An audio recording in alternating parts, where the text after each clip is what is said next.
Za četvrtak, 12. maj u 10 sati zakazana je konstitutivna sednica Skupštine opštine Svrljig. Nakon lokalnih izbora koji su održani 24. aprila, najviše glasova građana osvojila je koalicija oko Ujedinjene seljačke stranke i Srpske napredne stranke, koja će imati apsolutnu većinu u budućem parlamentu, sa čak 20 mandata od ukupno 27 odborničkih mesta.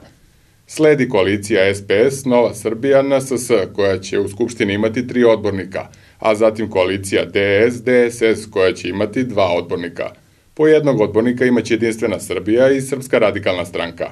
Na konstitutivnoj sednici biće verifikovani mandati novoizabranim odbornicima, koji će zatim položiti zakletvu. U nastavku sednice tajnim glasanjem će biti izabrani predsednik, zamenik predsednika i sekretar Skupštine opštine Svrljig, predsednik opštine Svrljig, zamenik predsednika i članovi opštinskog veća. S obzirom na izborne rezultate ne očekuju se veće personalne promene u opštinskom rukovodstvu, kao ni veći zaokret u opštinskoj politici. Kako bi rekli u pobedničkoj koaliciji, ono što dobro funkcioniše ne treba menjati.